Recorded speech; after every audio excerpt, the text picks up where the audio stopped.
Dragon is in countdown. Falcon 9 is in startup.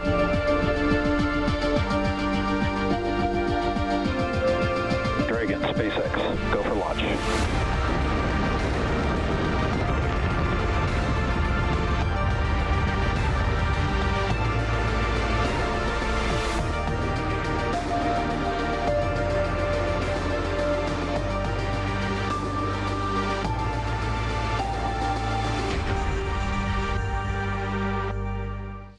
You're looking at a live view of Falcon 9 and Dragon awaiting liftoff from Space Launch Complex 40, or SLC 40, at Cape Canaveral Space Force Station in Florida. In just over 19 minutes, Falcon 9 will lift off carrying Dragon and the CRS-30 mission to the International Space Station. Good afternoon, I'm Yome Zhou, a propulsion engineer here at SpaceX in Hawthorne, California. Dragon will deliver about 6,200 pounds of science, supplies, and equipment to the space station and will return with about 4,000 pounds in just about a month. Dragon will arrive at the space station and dock autonomously to the zenith port of the station's Harmony module on Saturday. For those of you following along, you'll know that this mission marks our 27th of the year and our 42nd Dragon mission to the station. It's also Dragon's third trip to the station this year, and it's only March. Today is the first time our upgraded Dragon spacecraft will be launching from SLC 40 after we stopped flying our previous version of Dragon back in 2020.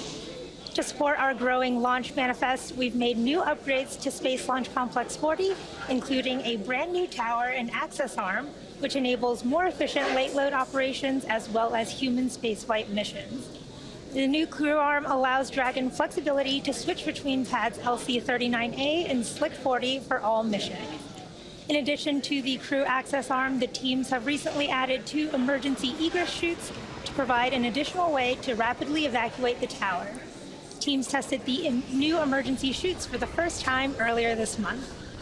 With these updates, we're on our way to having 2 launch pads capable of supporting flying humans to space. We'll have more exciting human spaceflight updates to share a little later in the program. Dragon is the only vehicle flying today that can fly a round trip to and from the space station, carrying vital supplies to space and returning safely with critical cargo. Today's Dragon spacecraft will be flying for the 4th time, and the Falcon 9 it's sitting on top of will be making its 6th flight. Reusability is key to everything we do here at SpaceX, and to date, we've reflown 24 Dragon spacecraft and 241 Falcon 9 rockets. Speaking of Falcon 9, propellant loading began about 15 minutes ago and will complete at the T-minus 2-minute mark. Weather is looking great with only a 10% probability of violation. Range is green and ready to support. Everything is looking good as we count down to an instantaneous launch attempt at 4:55 p.m. Eastern Time today. And with that, let's check in with Gary Jordan at NASA in Houston.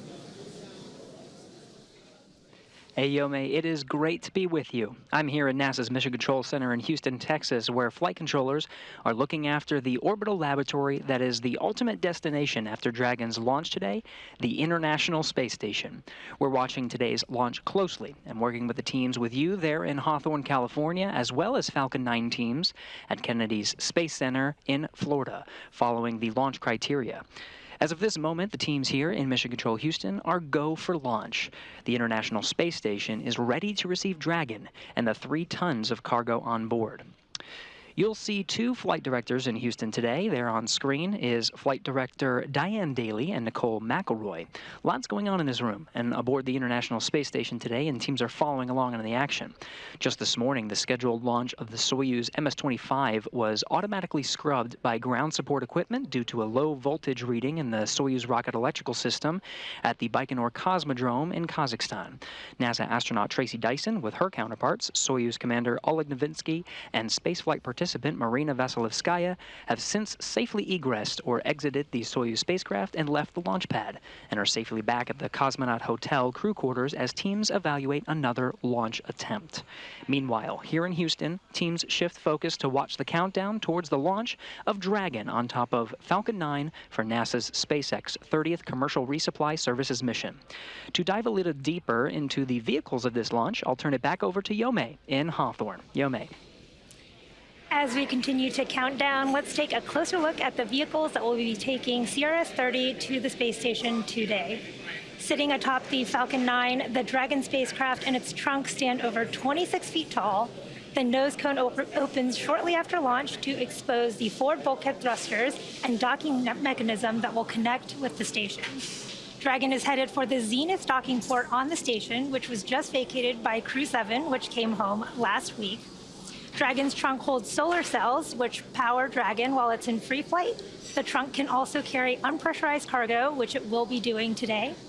Dragon has 16 thrusters that can be used in space to help navigate the spacecraft to its destination, with each thruster providing about 90 pounds of force.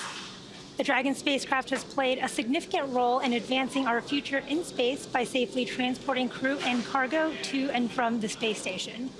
There are currently 4 Dragon spacecraft supporting human spaceflight missions that have docked to the station, and their names are Endeavour, Resilience, Endurance, and Freedom. There are an additional 3 Dragon spacecraft supporting cargo missions. Altogether, the reusable Dragon spacecraft fleet has completed 8 human spaceflight missions on behalf of NASA and has both visited the station and returned to Earth 41 times under NASA's commercial resupply and commercial crew programs. As always, Dragon will be delivered to orbit today by SpaceX's Falcon 9 rocket, which provides 1.7 million pounds of thrust on its first stage thanks to its 9 Merlin M1D engines. Today's booster last flew in January of this year for the Axiom 3 mission. Once the first and second stages separate, the Merlin engines are also used to help land the first stage back on Earth. The first stage today will be performing 3 burns as it makes its way back to Earth. First will be the boost back burn, where 3 of the M1D engines on the first stage will reignite to help flip that stage around to head back to the launch site. The second burn is the entry burn, where the same 3 engines will again reignite to help slow Falcon 9 down as it prepares to re-enter the Earth's atmosphere. Finally, the landing burn, where the center engine of the Falcon 9 will slow down the rocket enough to perform a precision landing back down at landing zone 1. Meanwhile, the second stage continues to orbit, powered by a single Merlin vacuum engine with over 220,000 pounds of thrust. The second stage will secure Dragon's entry into low Earth orbit before separating, leaving Dragon to continue its own journey to the space station on its own thrusters. About 50 seconds after separation, Dragon's nose cone deployment sequence will begin, exposing its guidance navigation controls that help Dragon autonomously fly to the space station. With T0 coming up in about 12 minutes, our teams at the Cape and Hangar X are doing a series of system checks to ensure Dragon and Falcon 9 are ready to fly. Reusability is key to making spaceflight more routine and ultimately what will enable humans to become multiplanetary. Down at Starbase, Texas, we are continuing to build, test, and fly Starship, the world's most powerful launch vehicle ever developed. 1 week ago today, Starship returned to integrated flight testing with its 3rd launch from Starbase. This flight achieved several milestones and firsts. Super Heavy completed its 2nd full-duration ascent burn, the 2nd successful hot stage separation, a successful flip maneuver, and this time made it through the boost back burn and attempted its first ever landing burn. Starship executed its first full-duration ascent burn, making it to space and checking off several other test objectives, including opening and closing its payload door, aka the PEZ dispenser, and initiating a propellant transfer demonstration and its first re-entry through the atmosphere. Starship brought never-before-seen live views of this atmospheric re-entry, utilizing the Starlink terminals installed on board to transmit a live, high-definition video signal, even as plasma built around it. Starship's rapid development approach has been the basis for all of SpaceX's major innovative advancements, including on Falcon, Dragon, and Starlink. Testing and learning is essential as we work to build a fully reusable transportation system capable of carrying both crew and cargo to Earth orbit to help humanity return to the moon and ultimately to travel to Mars and beyond. Building bases or even cities will require huge amounts of cargo and eventually crew, and that's where Starship comes in. In partnership with NASA, Starship will serve as the lander to put the first Artemis astronauts on the moon.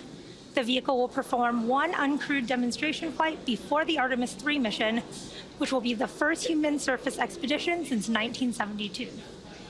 With the ability to deliver cargo and people to the lunar surface, we'll be ready to help humanity build a sustainable presence on the moon and learn how to live off-world before the next step to Mars. Starship is now getting ready for its 4th test flight. Every launch and mission yields critical data for continuing to improve and pave the way for our future in space, and Flight 4 will continue that journey very soon. For now, I'll send it back over to Gary at JSC. Hey, thanks, Yome. Teams in Houston continue to watch the countdown of NASA's SpaceX CRS-30 mission, and everything's looking good. This will be the 4th launch to the International Space Station in an incredibly busy year. Take a look. 2024 has been a busy year for human spaceflight at NASA and traffic aboard the International Space Station, and there are no signs of slowing down. The year kicked off with the 3rd private astronaut mission to the orbiting laboratory. 4 crew members representing 5 nations remained in orbit for 18 days, conducting science and outreach before returning to Earth. Multiple cargo deliveries have already made their way to station. Northrop Grumman's Cygnus cargo spacecraft launched on the SpaceX Falcon 9 for the first time with 4 tons of supplies, and the Progress spacecraft launched from Kazakhstan with another 3 tons of supplies a few weeks later. A cadre of 4 spacefarers once again launched from U.S. soil on NASA's SpaceX Crew 8 mission. Their arrival began a 6-month expedition on station and relieved the Crew 7 quartet from their half-year stay aboard, who undocked and splashed down off the coast of Florida shortly after Crew 8's arrival. And around the corner, we're gearing up for the first crewed flight of the Boeing Starliner on a mission to verify the spacecraft for transporting crew to and from the International Space Station and add this vehicle to the American fleet of human-rated spacecraft. While progress continues to be made in low Earth orbit, NASA continues to aim for the moon. The Artemis II crew has been preparing for their critical demonstration flight aboard Orion with training in Houston, Cape Canaveral, and off the coast of San Diego for recovery operations. Their mission, a giant leap to humanity's sustained presence on the lunar surface. And the astronaut corps of capable humans willing to take on these challenges in this busy time has only grown. In the midst of continued science and exploration in low Earth orbit, the latest class of NASA astronaut candidates recently graduated from their initial training and are now eligible for future assignments to the International Space Station and Artemis missions to the moon. These individuals will train alongside astronauts from many nations, continuing scientific discovery, exploration, and inspiration, together for humanity.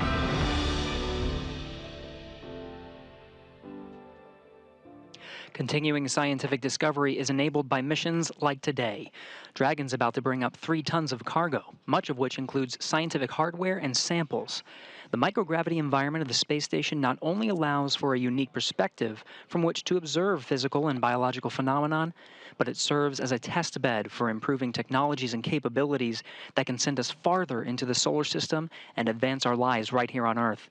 The science portfolio inside Dragon right now includes all of this, enabled by scientists and engineers who have been working for months, sometimes years, to prepare for this moment, a launch to the International Space Station. Here are some highlights of what's inside Dragon today. SpaceX is set to launch its 30th Resupply Services mission to the International Space Station, carrying science investigations to further NASA's missions to deep space and benefit life on Earth. A new set of sensors on Astrobee robots will test technology to automate 3D sensing and mapping for future space missions. Researchers will observe photosynthesis in space to support the development of bioregenerative life support systems. A student-developed CubeSat will measure sea ice and wave height to enhance our understanding of climate change impacts. Researchers will test controlled nanoparticle arrangement using electric fields to help improve the efficiency of quantum dot synthesized solar cells. Discover more about all of the science making the journey to the orbiting lab at nasa.gov/ISS-science.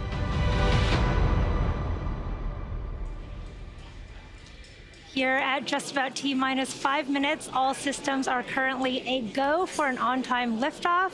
Strong back retraction will begin shortly, and in preparation for that retraction, strong back retract. You heard that call out, the sequence first Dragon is in terminal count.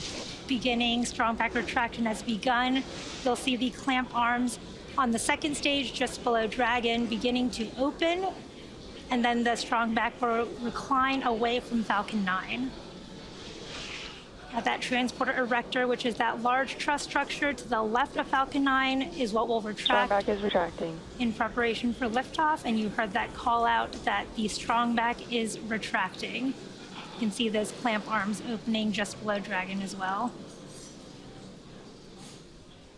In just a few seconds, you should see that strong back recline away from Falcon 9 and Dragon.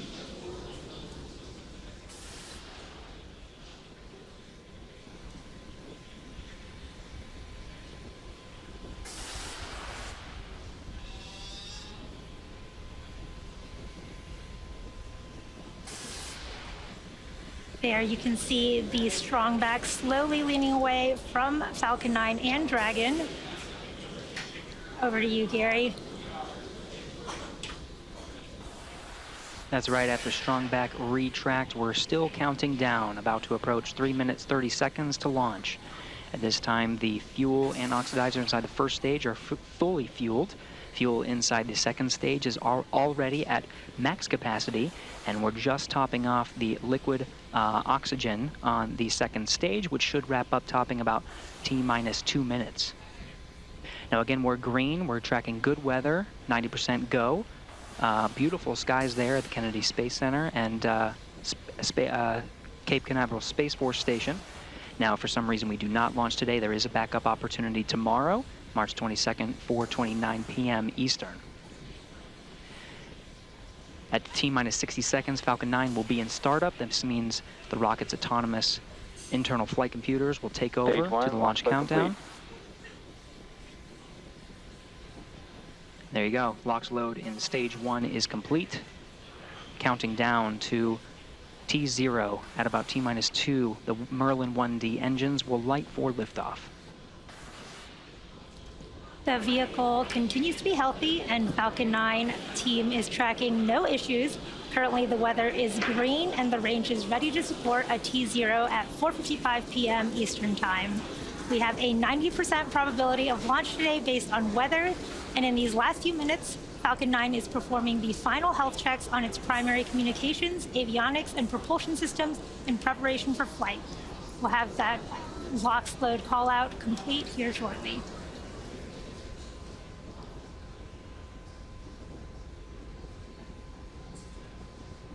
Stage 2, LOX load complete. With stage 2 LOX load complete, that gets us inside the 2-minute marker to countdown. Checkouts on the second stage thrust vector control have passed. We'll get to engine gibbling and wiggle test on the first stage much closer before ignition.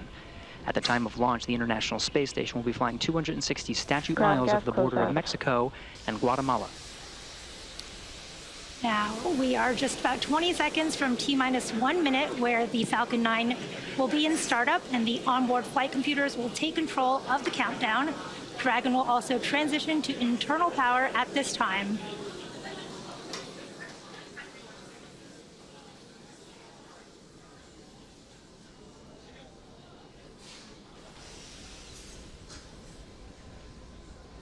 Falcon 9 is in startup. We are now in startup. Dragon is in countdown. And Dragon is in countdown. Range remains go for launch, waiting for that final go from the SpaceX launch director. SpaceX launch director, go for launch. You heard that call out. The launch director has given that final go. All systems are go for launch of Falcon 9 and the CRS-30 mission.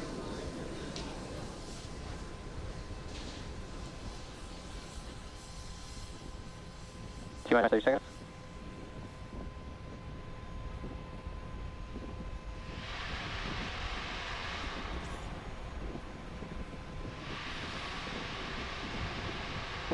Seconds. T-minus 10, 9, 8, 7, 6, 5, 4, 3, 2, 1, ignition, and liftoff at a Dragon return to Space Launch Complex 40.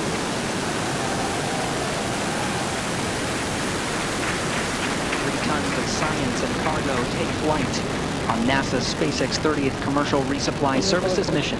Falcon 9 at 1.7 million pounds of thrust. Pitching downrange, hearing good calls of performance. Nominal trajectory as Falcon 9 and Dragon arc out to the northeast.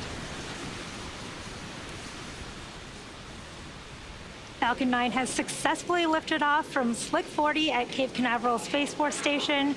Now, during ascent, we will tilt or gimbal our engines, guiding the rocket into what we call a gravity turn. Through this turn, the vehicle is flying both up and telemetry nominal. Horizontally away from the launch pad.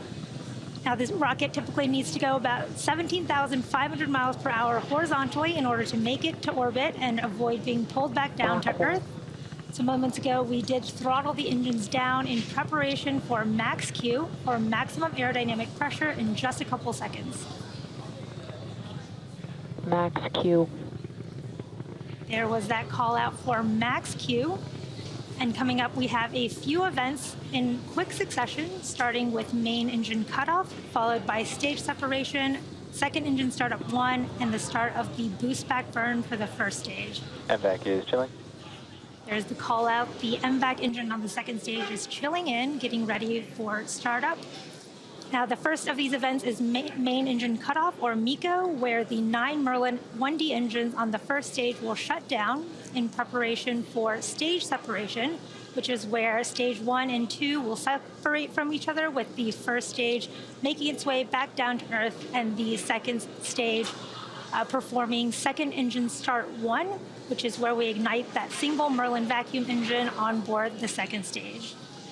Now, the boost back burn will then start on the first stage. This burn helps assist the vehicle flip back around and reorient itself back to land. MECO starting in just a couple seconds.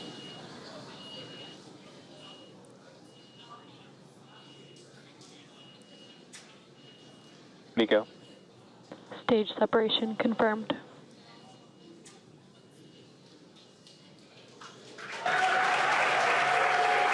Stand by condition. Stage 1 boost back startup. There you heard and saw those events happening back to back. Awesome views of the first stage flipping back around as it performs its boost back burn.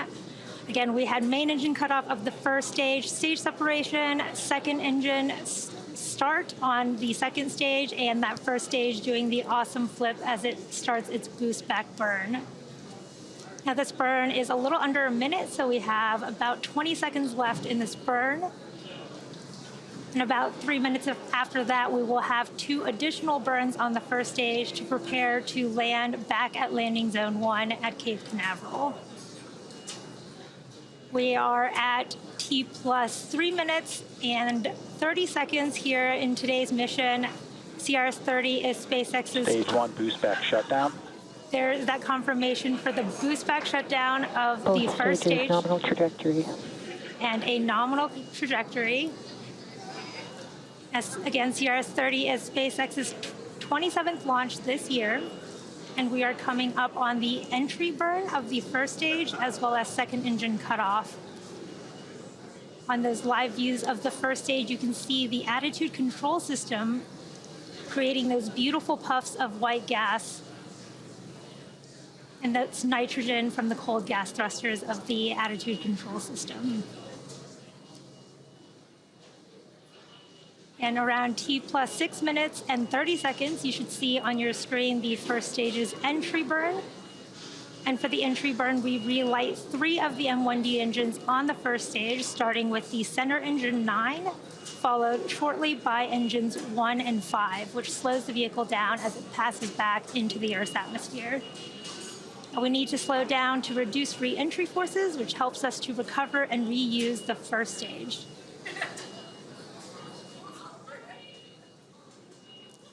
And second stage on the right, you can see beautiful views of the Earth in the background and that Merlin vacuum engine heating up as it performs its burn.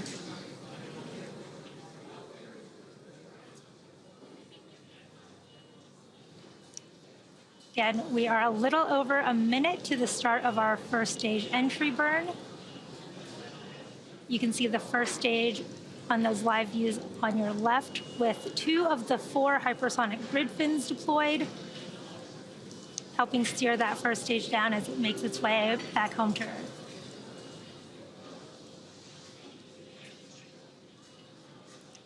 Now you can see the telemetry on the bottom left and right hands of your screen.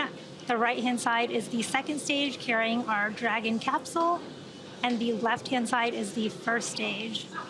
You can see the second stage speeding up as it is performing its burn, and the first stage is coming back down towards the Earth's atmosphere with the altitude decreasing. Really cool views from the attitude control system of the first stage.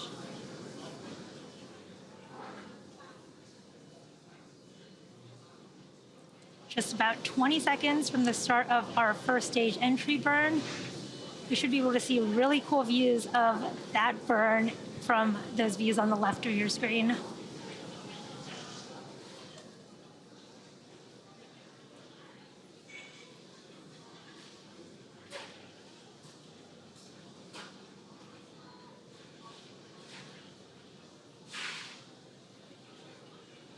Stage 1 entry burn startup. There is the start of the stage 1 entry burn, and this is a 3-engine burn on the first stage of Falcon 9.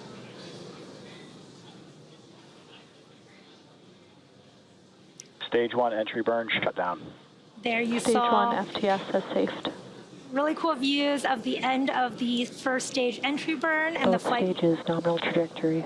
and the call-outs for nominal trajectory and the flight termination system being saved. Now, the first stage that is supporting today's mission has just performed this entry burn for the 6th time. Falcon 9 is the world's first orbital class reusable rocket, and this allows SpaceX to refly the most expensive parts of the rocket, which in turn drives Stage 1 transonic. down the cost of access to space. Now, coming up, we have that landing burn starting in just a few moments.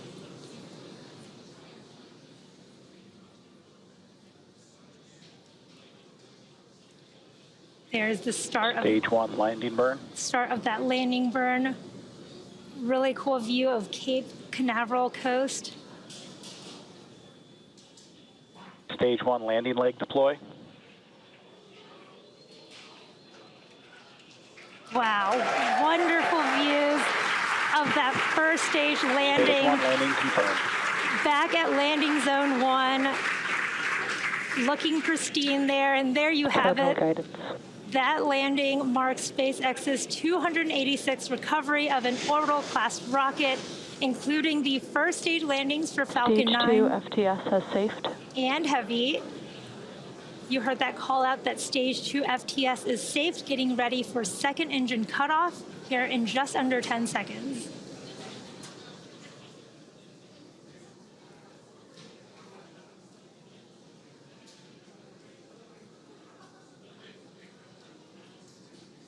MVAC shutdown. There is that second engine cutoff with the MVAC shutdown call out, waiting for confirmation of a good orbital Nominal insertion. orbit insertion.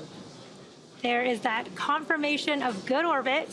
It looks like we are on track for Dragon separation in just a few minutes, just before the T plus 12-minute mark.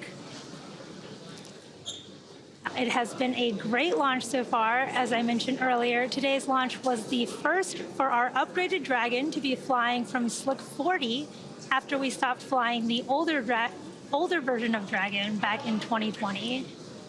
And to support our growing launch manifest, we've made new upgrades to Space Launch Complex 40, including a brand new tower and access arm, which enables more efficient late load operations as well as human spaceflight missions.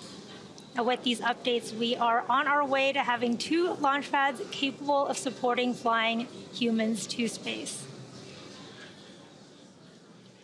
You can see really cool views of the MVAC engine and the Earth in the background from the second stage. And in addition to flying cargo to support crew on board the space station, SpaceX also enables researchers the opportunity to fly critical science to orbit on Dragon, which has carried over 1,000 research experiments to and from low Earth orbit and the International Space Station since 2012. Enabling research in space paves the way for us to explore beyond Earth and make life multiplanetary. And now we are waiting for Dragon to separate from Falcon 9's second stage. To recap so far, we had an on-time liftoff at 4:55 p.m. Eastern Time. Everything has proceeded nominally so far. Stage separation occurred at about 2.5 minutes into flight, and that was followed by a successful landing of Falcon 9's first stage at Landing Zone 1 back in Cape Canaveral, Florida. That was the 6th landing for that particular Falcon 9 first stage. And for those of you following along, this Dragon capsule has also supported CRS-22, CRS-24, and CRS-27, which were 3 additional cargo resupply missions to the International Space Station. At about T plus 8.5 minutes, we had a successful second engine cutoff, followed by confirmation of a good orbital insertion. The vehicle is now coasting with Dragon attached, and we are just about 30 seconds away from spacecraft separation. We're seeing great views from the second stage with the Earth and the Sun in the background as it prepares to separate Dragon so that Dragon can begin its journey to the International Space Station.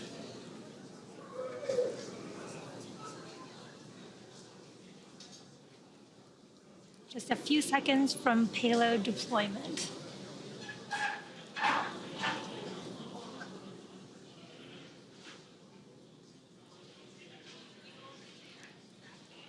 You can see Dragon floating away there. It's very exciting to see. Dragon is drifting away from Falcon 9 second stage there, confirming good spacecraft separation. Now, SpaceX is honored to be a part of NASA's Commercial Resupply Services initiative to deliver critical cargo to the space station, and we thank NASA for entrusting us with today's mission. For those of you following along, you'll know that this mission marks our 27th of the year. Congratulations to the SpaceX team. We're just in March, and we're already launched in partnership with NASA missions like Axiom 3, Cygnus, and PACE, Intuitive Machines, Crew 8, and more. You can check spacex.com/launches for up-to-date missions and schedules. But that will do it for me here in Hawthorne. But I'm handing it over to Gary to take us through Dragon nose cone opening. Gary? Hey, thank you, Yome. We were following along from here in Mission Control Houston, a wonderful launch of Dragon from Space Launch Complex 40 at Cape Canaveral Space Force Station. Great to see Dragon in orbit and starting its journey on the way to the International Space Station. We're continuing our coverage here in Mission Control Houston, awaiting for the nose cone to deploy. The nose cone is at the very tip of the Dragon spacecraft. Once deployed, exposes the 4 forward bulkhead Dracos. These Draco thrusters will execute the series of maneuvers necessary to raise its orbit and meet up with the destination of Dragon's launch today, the International Space Station. Of course, after separation, it is carrying 3 tons of supplies, including science, as well as some food to the International Space Station. A common question we get is what sorts of treats and food are inside Dragon that the Expedition 70 crew aboard station is awaiting. We did receive word that there is a fresh food kit, including some fruits and vegetables like citrus, apples, and cherry tomatoes inside Dragon right now. There's also 2 crew-requested coffee kits and 60, that's 60, bulk overwrap bags. These are standard bobs containing some standard food menu items as well as some crew preference choices. You're getting a live look at the second stage, now transferring to the control rooms. On the left side, you see the SpaceX mission control teams over in Hawthorne, California, that oversaw today's launch and will continue to monitor Dragon on its journey to the International Space Station over the next day and a half. The teams you see there on the right are here with me in Mission Control Houston, the International Space Station flight control teams monitoring the orbiting complex, and of course the operations jointly with Hawthorne, the flight controllers there. Joint operations between the two teams you see here will come a little bit closer to when Dragon is in its final approach phase, just about 2 hours or so prior to docking. Docking is scheduled for early Saturday morning. Teams here are waiting for the nose cone deploy of Dragon, and we're standing by and continuing our coverage. Now, a little bit about the coming days and what Dragon and the journey that Dragon will undergo. So now that we are past the spacecraft separation from the Falcon 9 and awaiting that nose cone deploy, we're in the activation and rendezvous phase of the mission. During this phase, Dragon is configured for on-orbit operations. The phase begins after separation that we just saw from the Falcon 9 and ends with the completion of the final co-elliptic burn. The initial orbit today is about 190 kilometers by 210 kilometers, those values representing the perigee and apogee of the orbit, or the lowest and highest points over the Earth. Not a perfect circle, more like a very slight ellipse. So over the next day and a half, Dragon will execute a series of burns which will gradually raise its orbit to align more closely with the station. There are 5 major burns where the Draco thrusters on Dragon will fire and bring the spacecraft close to the station before we begin the final approach maneuvers. Let's go ahead and review that now. First is the first major burn, the phase burn. This is performed at the first apogee or the highest point of the initial orbit and raises Dragon's perigee or the lowest point to a higher altitude. The next burn, which based on the orbital data that we're seeing, is the boost burn, which raises Dragon's orbit until it reaches an altitude just about 10 kilometers lower than the space station. This is followed soon after by the close co-elliptic burn to place Dragon on an orbit that's roughly co-elliptic with the space station. It means the crew, or the Dragon itself, will be about 10 kilometers lower than the station during the entire orbit around the Earth. The fourth maneuver is the transfer burn, where we're raising Dragon's apogee, or the highest point of its orbit, to just 2.5 kilometers below the station. Then we round everything out with what's called a final co-elliptic burn to once again maintain that orbit just beneath the station, but this time on a plane that is 2.5 kilometers below. We did get word that the nose cone is starting to deploy. This sequence takes just a couple of minutes until it's fully open, and again exposing the forward bulkhead Dracos that will execute the maneuvers you see here on your screen. The final co-elliptic burn you see there on the screen will lead us to the approach initiation. This is the final stages of Dragon's rendezvous with the space station and beginning integrated operations with the team here in Mission Control Houston and the teams over in Hawthorne, California. During the approach, the SpaceX flight controllers will work in tandem with the teams here to test out a number of systems and test communications between the spacecraft and the station with a system called C2V2, which stands for Common Communication for Visiting Vehicles. Sets up a data stream between the Dragon and the station. We'll see that maneuver on Saturday, early morning, bringing the approach initiation burn and bringing Dragon just below the International Space Station.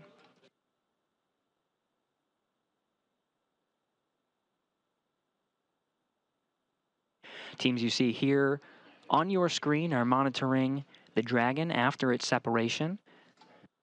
To begin the activation and rendezvous phase, we are opening the nose cone. We're about halfway through and tracking good progress. Once it is fully opened, they'll perform a series of checks to work on those forward bulkhead Draco engines. These are on the very tip of the Dragon spacecraft and will execute those burn maneuvers that we just went over.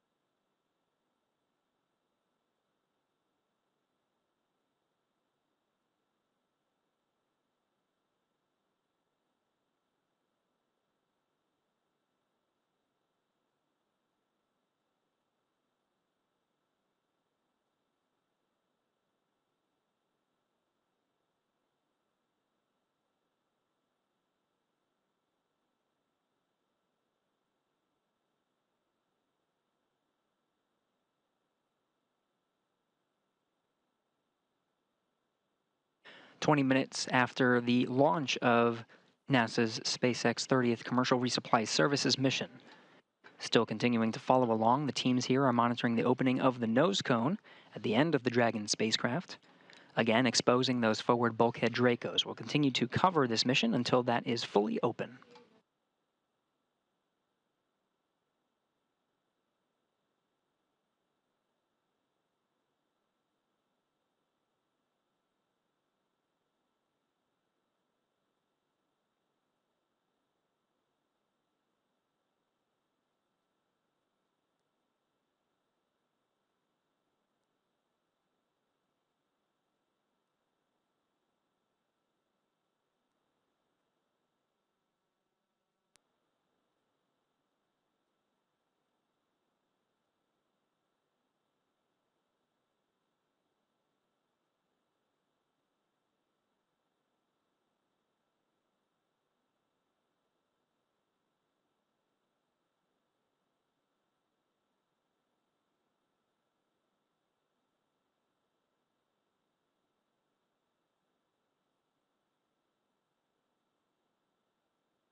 So again, the nose cone is fully deployed, and the teams are checking those forward bulkhead Dracos.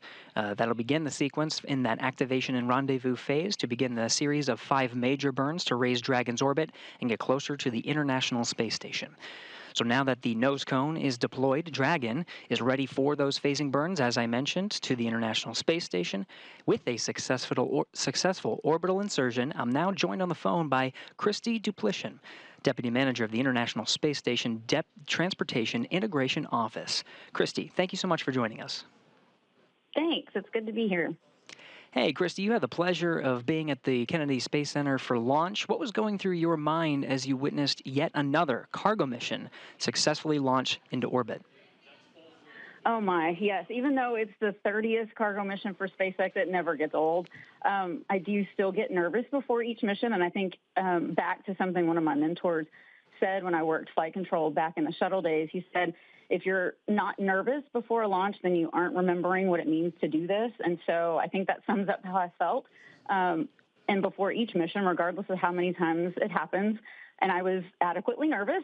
So I'm also thinking about all the work that goes into making a launch happen. There's so many dedicated and hardworking people that work every day to make these flights happen, and I'm so happy to be a part of it. So you can't just help but smile. It's so true, Christy, and really the team is putting a lot of work in, not just for this launch, but many others. The space station right now is a high-traffic area. We've seen a lot of traffic before this launch, and we'll continue to see more. What are some of the challenges for your office during a busy season of traffic aboard the International Space Station? That's absolutely true. It has been very busy over the last few months. We still have several flights ahead of us. Our team is great at keeping up with all of these vehicles that are coming and going. As we prepare for these missions, our team makes sure that the vehicles and teams are ready to fly. One of the things I enjoy most about this job is the opportunity to work with the different commercial providers that are in different stages of development. I'd say that one of our challenges is to make sure that we continue to evolve to meet our commercial provider needs as we continue in our goal of commercializing low Earth orbit. We're here to support them and help them be successful. So it's a challenge and a privilege as we continue on these goals. It's important, right? There's a lot happening, and we're seeing more traffic and more launches than ever before. Now, when considering the traffic, science is key, and Dragon has the important science objective to deliver science and also to station and also return that science back to Earth. How does the criticality of science fold into your office's planning? Yeah, that's a good question. Science is key. My office has the responsibility of providing the service to get all of the science and all the cargo, even the hardware that we need for different activities on orbit. We get it all there to station. And so we work closely with the Research and Integration Office to understand the needs of those research experiments and that each provider has for each of those missions. So, for example, that's whether there are any time constraints that the science has when we load it on the vehicle for launch, or if the experiment needs any special accommodations while it's in Dragon. We work with our science team to make sure we understand that and then communicate that to our vehicle provider. Then we look across missions to make sure that we have a flight lined up to be able to be ready to fly the science when it's ready to go. And then also we have to return some of the science. So we also make sure that we have a flight ready to bring that science home when it's ready. So we work very closely with them because we are providing the ride. A lot of work, and it's absolutely critical. Christy Duplichin, NASA Deputy Manager of the International Space Station Transportation Integration Office, thank you so much for your time. Thank you. Thanks for having me. So Dragon will begin the methodical approach to the station with phasing burns to, again, close the distance between the cargo spacecraft and the orbiting laboratory. This will take approximately a day and a half, with approach and docking to the International Space Station expected early in the morning on Saturday, March 23rd. Join us on NASA TV and NASA Plus for our coverage of the final approach and docking of this spacecraft, beginning at 4:30 a.m. Central Time, 5:30 a.m. Eastern on Saturday for a docking expected near 6:30 a.m. Central, 7:30 a.m. Eastern. Visit nasa.gov for the latest updates on our coverage and expected docking time as we follow the operations through the next few days. Thank you for following our joint coverage of NASA's SpaceX 30th Commercial Resupply Services launch. That'll wrap it up for us here in Houston, as well as our colleagues in Hawthorne. Until next time, this is Mission Control Houston.